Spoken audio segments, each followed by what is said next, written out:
In the 7th year of my marriage to Victor, I discovered he had built a second home outside. That day, a girl came to me and said that 3 years ago, he was going to divorce me. If it weren't for you getting sick, we would have been together long ago. How long are you going to keep dragging him down?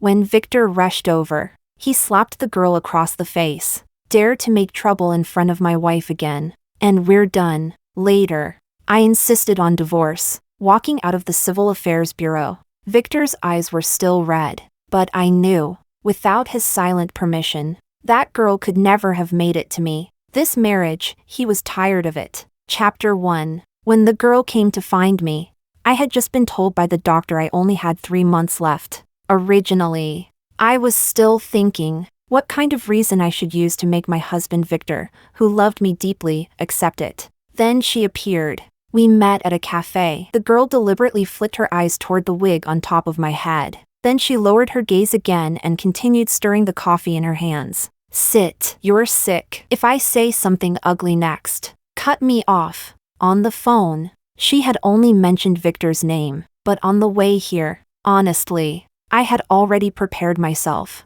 All the subtle abnormalities Victor had shown these days had all become the explanation for this moment. The girl's name was Zoe, only recently graduated from college. She said she and Victor had been together as far back as 3 years ago. At that time, Victor was going to divorce you, but then you got sick. He couldn't bear it. Her voice was flat, a little arrogant, yet it also made you feel like it was only natural for someone favored to act that way. She lifted her eyes and met my still calm gaze. Anna, I know you're pitiful, but haven't you noticed? Your husband doesn't love you anymore. Under the table, my fingers kept looping in circles. I asked softly, so what? You came to persuade me to divorce him?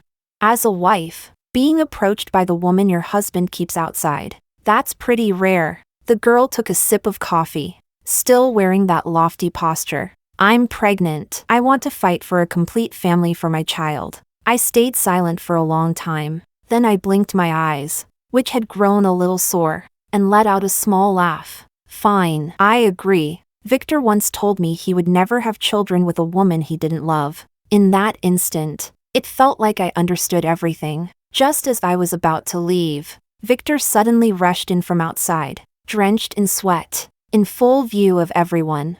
He carried a vicious edge and slapped the girl hard, loud and clear. The upbringing he'd received since childhood meant he was not a man who laid hands on women. But at that moment, Victor had lost all his gentlemanly restraint. Didn't I tell you not to make trouble in front of my wife? Zoe, if there's a next time, we're done. I didn't look at the emotional entanglement between the two of them. I only, when Victor chased after me, lightly shook off his hand. Let me calm down, okay? The man froze there, staring as I walked away. Chapter 2. I walked along the scorching summer streets, lost and directionless. Was I sad? A little, perhaps, but more than that. I was at a loss over Victor's change of heart. In fact, during these 3 years of illness, it wasn't that I hadn't noticed. Victor didn't love me that much anymore. A pale face day after day, hair fallen out, a body so fragile it could shatter at a touch, constantly worn down by time, gradually eroding the intimacy and affection between husband and wife. I had guessed that one day, Victor would grow tired of this sickly life. Today merely brought that fatigue forward. It wasn't until near nightfall that I returned home. Victor was sitting on the steps in front of the door, waiting for me. He was holding a thermos. When he saw me, he stood up and handed me the white pills he'd been holding in his palm for who knows how long. His voice was still as gentle as ever. You haven't taken today's medicine yet. Even if you're angry, don't fight with your own body. Only after watching me obediently swallow them did the man finally let out a slow breath. In the living room,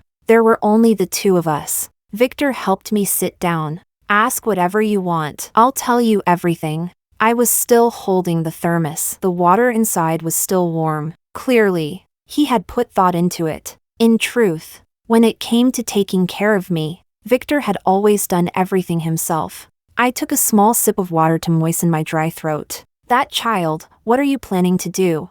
I didn't ask him. Why? While we were still in love, He had cheated with another woman, nor did I ask why. Since he had already chosen me, he continued to stay involved with her. Victor looked at me, a few traces of seriousness appearing in his eyes. Anna, I don't want to lie to you. I want to keep the child. I nodded, but my fingers stiffened, frozen for a long time without moving. Victor leaned closer, bent down, and looked up at me. Anna, I won't leave you. You can rest assured of that. I knew he was pitying me for being alone in this world, with no one to rely on. So he chose to give up part of his love, and use a lifetime to take care of me, a woman who was important to him, yet also not important. Chapter 3. Perhaps because that girl had appeared, and I had found out. Victor felt unburdened. That night, right in front of me, he answered a call from Zoe, on the phone. His voice was a little cold, as if he were still angry, yet it carried a familiarity and casual ease. Since I fell ill, Victor had hidden all his negative emotions away, never letting them show in front of me. But is it really normal for one side to suppress their feelings for so long? Victor's voice grew louder and louder. It sounded like an argument. With a bang, he even smashed the phone without hanging up. The phone rolled a few times and came to rest by my feet. I watched the man's chest heave violently, but the moment he realized I was still there, he calmed down at once. He patted my hair, his tone gentle. Did I scare you? Sorry, I lost my temper. I don't know what came over me. I really shouldn't have asked. Is it like this between you two often? The man showed a faint smile, as if touched by memory. She's not like you. She's got a big temper. When she fights with me, it can last all day. I lowered my head, not knowing how to respond. See? I'd only made things awkward for myself. At that moment, the phone Victor had thrown on the floor began to ring again. The man hurriedly picked it up and pressed answer. Because we were so close. This time I could clearly hear the spoiled female voice on the other end. Victor, you have half an hour. If you're not here by then, we're breaking up. After saying that, she hung up first. The man shook his head helplessly, a trace of indulgence slowly appearing on his face. He turned to me and said, I've spoiled her. Just ignore it. Victor walked to the bed and bent down to make it for me. Go check on her. Don't let anything happen. I thought I'd need to persuade him a bit more, but Victor immediately released the quilt in his hands and walked out. All right, you go to sleep first. Don't wait for me. The last two words came from the stairwell. Chapter 4. That night, I didn't wait for him. Victor didn't come back either. It was only the next morning. There was an extra photo on my phone. A man lying asleep on a bed, along with a line of malicious, triumphant provocation. Even if you cling to this marriage to the death, so what? Isn't he still mine? I ignored it and got up as usual to wash up. Just a simple face wash and brushing my teeth. Yet I ended up dragging it out in the bathroom for a full 2 hours. When I came out, Victor was sitting on the bed, scrolling through my phone. The expression on his face wasn't pleasant. He lifted his gaze and strode over to me, staring at my swollen, reddened eyes. His voice carried a hint of distress. You cried? Sorry. I didn't know she would do something like this. I froze for a moment. Victor pointed at my phone on the bed. The message Zoe had sent me earlier. He had seen it. I slowly walked over, picked up my phone, and deleted it. It's fine. She has your favor. I can understand that. Something I said must have hit the wrong nerve. Victor grabbed my shoulders, his grip a little too tight. For the first time, he lost his usual gentleness. Anna, I am your husband. When something like this happens, why aren't you angry? Why aren't you jealous? Why don't you question me? I shifted slightly but couldn't break free. I had no choice but to meet those eyes, darkening with anger. Victor, she's been with you for 3 years, and she's the future mother of your child. Tell me, what identity should I use to confront her? After saying that, I laughed softly. The man held my face, stopping me from smiling any further. I could even feel the pain radiating from him at that moment. You are my wife, the wife I, Victor, married openly and lawfully. Yes, but if I'm the wife he acknowledges, Why does he only teach me how to endure and resist, instead of making the woman who bullies me leave? I opened my mouth, wanting to say something, but Victor shoved me aside. He let out a self-mocking laugh. Fine, if you're willing to suffer quietly. Then I was being nosy. The first argument since I fell ill ended just like that. In bitter discord. Chapter 5. Victor seemed to be sulking with me for several days. He didn't come home, but every day, 5 minutes before my medication time, he would call to remind me. Before I could even answer, he'd hang up. That day, I went to the hospital to get my medicine and unexpectedly saw Zoe there for a prenatal checkup. Her mother was with her. There wasn't the slightest joy on the middle-aged woman's face about her daughter's pregnancy. I had intended to leave, but when I heard a certain sentence, my feet stopped on their own. Back then your father and I told you to break it off with him, but you refused. You already miscarried once for him 3 years ago, and now you're still having a child for him. Are you stupid? The woman kept trying to persuade her daughter. Zoe, listen to your mother. Abort this child. I'll introduce you to a decent, honest man. Break it off with Victor. Zoe quietly lowered her head, gently stroking her belly that hadn't started showing yet. A faint smile curved her lips. Mom, 3 years ago Victor knew his wife was sick and couldn't divorce her. And that's why he accidentally caused me to lose the child. But 3 years later, he was the one wholly asked me to give birth to his bloodline. I didn't listen to what came after. My steps were unsteady as I walked away. Actually, the year I fell ill, I was pregnant too, but I had no choice but to terminate it. I still remember. That night, Victor curled himself into a ball, heartbroken beyond words. But thinking about it now, was he really grieving for our child that night? Halfway through the corridor, I ran straight into Victor. He must have rushed to the hospital right after finishing work. His forehead was covered in sweat. When he saw me, guilt flashed across his face. He was just about to raise his hand to greet me, but perhaps remembering that we were still in a Cold War, he turned his head away again. That was when Zoe came up from behind. She brushed past me, looped her arm intimately through his, staking her claim. Victor looked uncomfortable, but in the end, he didn't shake her off. He cleared his throat. Anna, how's your health? I've been busy with work lately and haven't had time to come to the hospital with you. I'm fine, pretty good. I didn't say anything more, only, as I brushed past Victor, I left him with one sentence. Come home tonight. There's something I need to talk to you about. Chapter 6. Actually, I had never planned not to divorce Victor. The moment Zoe first came looking for me, when I said I agreed, that wasn't a lie. Why didn't I mention it to Victor? Probably because packing takes time, and I wanted to stay a few more nights. After all, I had lived in that house for 7 years. All right, I lied. I just wanted to see, after Victor thought I had accepted that he had built a second family outside, how he would treat me. The result wasn't what he claimed. He didn't treat me like a wife for life. Once he no longer had to worry about hiding things from me. He favored Zoe openly, often didn't come home, and let me suffer quietly. Just like tonight, we had clearly agreed he would come home tonight. Yet even after I finished packing all my luggage, Victor still hadn't shown up. The housekeeper had already slept and woken once, and still saw me sitting motionless on the living room sofa. She glanced at me, said nothing, and went back to her room. After hesitating for a moment, she picked up her phone and dialed Victor's number. The man's voice was slightly hoarse from being woken up, accompanied by a coquettish female voice. Who is it?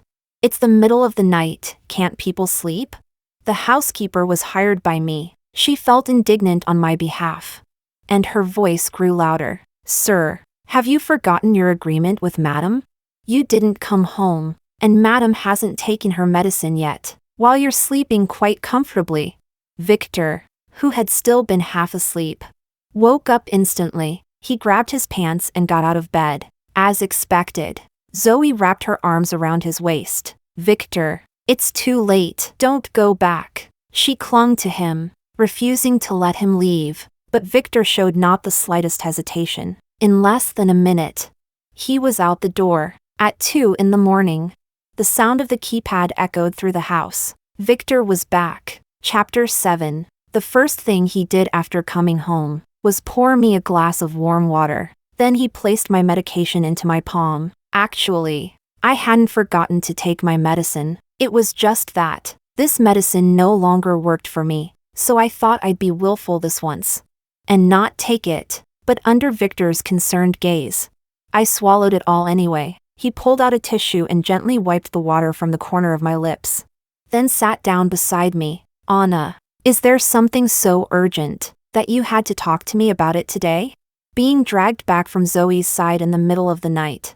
There wasn't a trace of displeasure on his face. Victor was always like this, sometimes making it impossible for me to even hate him. I turned my head away, my eyes stinging slightly. After this departure, I probably wouldn't see him again. I took a deep breath, then looked at Victor, who was about to wipe my tears. Let's get a divorce. His hand froze, his voice trembling. Anna, don't joke like that. I can't handle being scared by you. I didn't avoid the pain in his gaze. I spoke softly. I want to leave here, find a place with clear mountains and clean waters, and focus on recovering. I can go with you. I shook my head.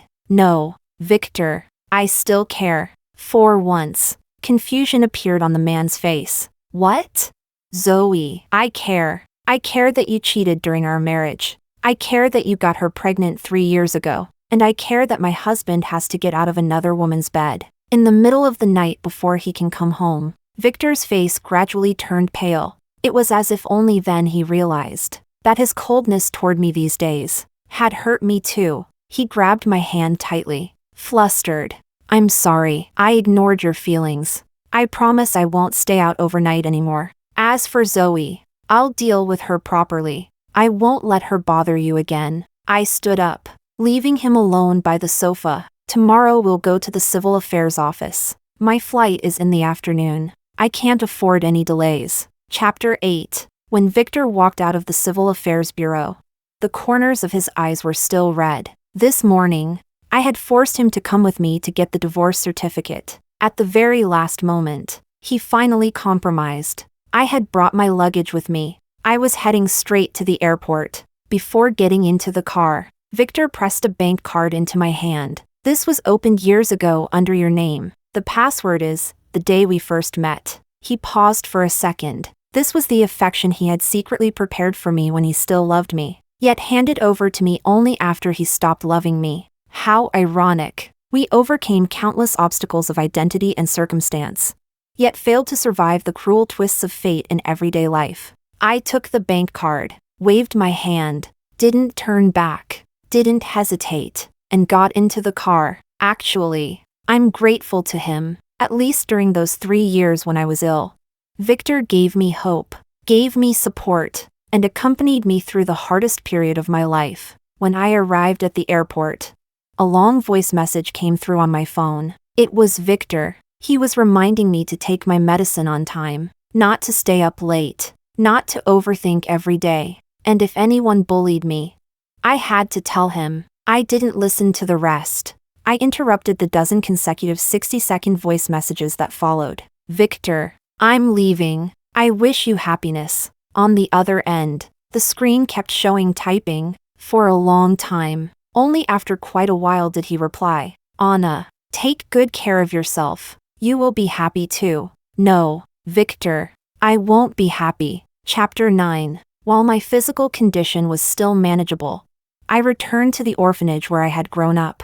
The headmistress was getting old, and her health was often poor. The day I went back, she had been taken to the hospital by her daughter and was on an 4-drip. I didn't go to see her. I only bought some food for the children in the orphanage. This orphanage, hidden away in a remote small town for 30 years, had given every orphan like me a home. Most of the teachers who remained there now were already elderly. They had watched me grow up. Our little Peanut has really grown into a young lady. More and more beautiful. Little Peanut was my childhood nickname. Whenever I returned here, they all liked to call me that. But I knew the teachers were lying. I didn't look good now. The sharpness of my bones showed plainly through my face. Some of the more emotional teachers even hid away to cry for a while. And when they came back, their eyes were red. When Victor and I got married, all the teachers had attended the wedding. Every time I returned here after that, he always came with me, but this time, it was as if the teachers had all agreed beforehand. No one mentioned him. They held on to me and talked for hours about funny things from my childhood, only wanting me to stay a little longer, saying that the headmistress would be back soon. I waved my hand and smiled. No, I'm in a hurry. I'll miss my ride if I stay. Perhaps my smile was too bright. It softened some of their suspicions. They shouted after my retreating figure. Then promise us, next time you come back, you'll stay a few more days. I didn't respond. A promise destined to be broken. Shouldn't give others hope in the first place. I donated all the money in the bank card, anonymously, to this orphanage, hoping that the children's living conditions could be a little better, and that the childhood they had left behind could be a little happier. Chapter 10. For the time I had left, I went to the northernmost city. I was admitted to a local hospital. In the bed next to mine was an elderly grandfather, with an elderly grandmother caring for him by his side. On my first day there, the grandmother treated me to a home-cooked meal. It was fragrant. I ate until I was completely full. When there was nothing to do, we chatted a little, walked around the corridor. I also got to know quite a few people. They were all kind. Not a single person ever abruptly asked me, "Why is it always just you? Where is your family? Where is your husband?" Days passed like this, one after another. I didn't feel lonely, until one day, Victor contacted me. He asked, "Do you still have enough medicine? I can go to the hospital to get some for you and mail it over." Victor must have forgotten, even before Zoe came looking for me. It had already been a long time since he last went to the hospital for me. Back then, the excuse I made for him was that he was busy with work. Only later did I realize Zoe was pregnant, and he simply couldn't spare the attention for me. I typed a few words. "There's still some." "No need. Thank you." There was no reply after that. After the elderly grandfather in the neighboring bed finished his surgery, he was preparing to be discharged. Before leaving, he left behind all the fruit that relatives and friends had brought to visit him these past days. All of it was given to me. It was winter, so it would keep. The grandmother said it would be enough for me to eat for more than half a month. She said that in a few days it would be New Year's, and she would come bring me dumplings then. I just smiled. After they left, the hospital room was left with only me, and I also began to speak less and less. That day, it started snowing outside. I didn't get to welcome the new year. I didn't get to see fireworks, and I didn't get to wait for the dumplings. Chapter 11. On New Year's Day, the grandmother kept her promise and asked her son to bring me dumplings, pork and scallion filling, but on the familiar hospital bed, there was already another elderly man, thin to the bone. The nurses in the corridor were speaking in hushed voices. This grandpa's children are really heartless. During the new year, none of them wanted to take him home. Yet they were afraid the neighbors would laugh. After discussing it, they actually sent him to the hospital. The old man kept gazing out the window, where the crackling sounds of firecrackers filled the air. It made him look so unbearably lonely. By his bedside, there wasn't a single thing to eat. That day, the bowl of dumplings, still steaming, was given to someone else who needed warmth. Back at home, the grandmother called her son, shivering from the cold, to sit down and eat. She even asked about me. "How is Anna? Did she eat the dumplings?"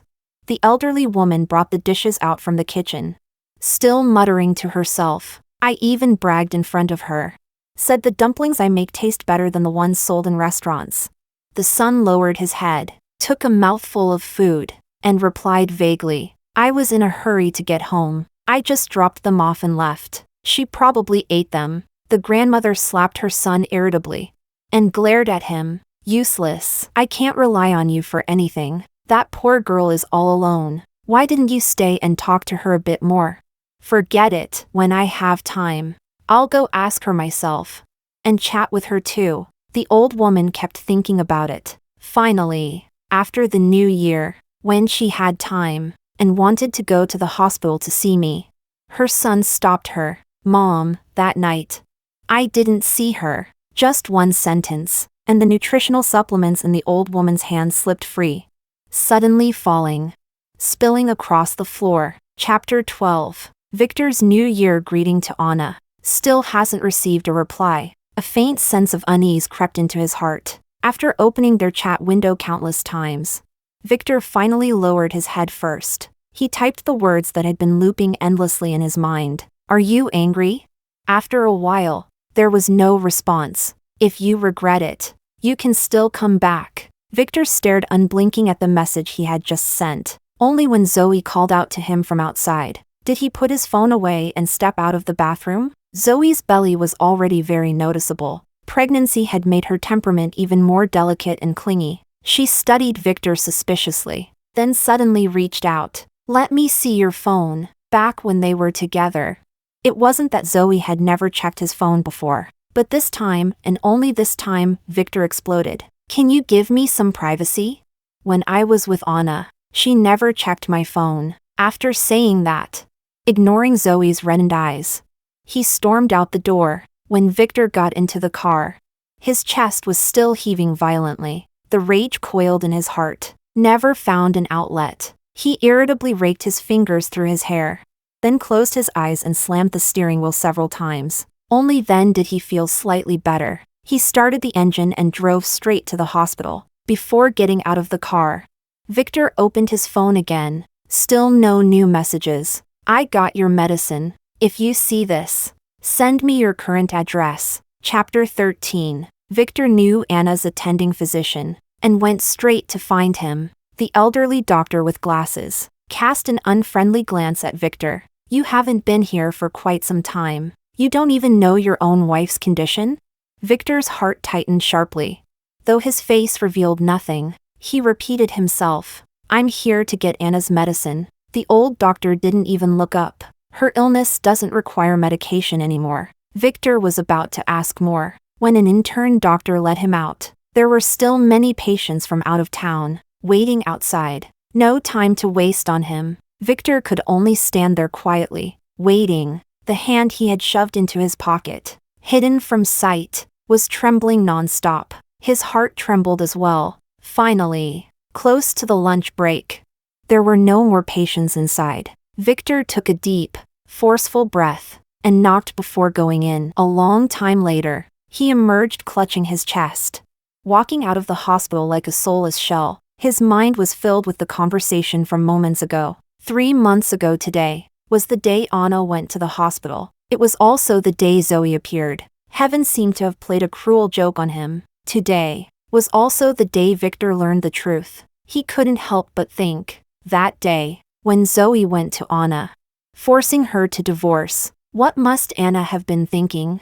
She hid her illness, faced the arrogant Zoe, didn't cry to him, didn't make a scene. Victor suddenly realized what a complete bastard he was. Why couldn't he have been a little more patient with her? Why did he grow tired of the woman he once loved so deeply, just because she got sick? Just because she no longer looked good? He left the car parked at the hospital entrance, because at that moment, Victor didn't even have the strength to drive back. Chapter 14. Victor didn't go home. Only now did he finally understand where that daily sense of emptiness came from. A house without Anna wasn't a home at all. So Victor abandoned Zoe, abandoned their child, and went alone to look for his wife. Victor didn't believe Anna was dead. In his heart, Anna was a living person. She wouldn't die. But Victor searched through many places they had once been to together. Asked countless people. No one had seen Anna. He went to the orphanage where Anna had stayed as a child. They said Anna had come, and then left. She didn't leave behind a single word, except that after she left, there was a large anonymous donation. Hearing that familiar amount, Victor knew it had to be his Anna, since this was the place she cherished most. Victor decided to stay here and wait for her to return. Victor squatted at the orphanage gate every day, Passers-by who didn't know the situation reported him to the police several times, probably in his entire life. He had never entered a police station as often as he did during this period. After the headmistress brought Victor out yet again, she sighed. Little Peanut is thoughtful. If she had anything she wanted to say to you, she would have left you a clue. Why don't you go back home and look for it?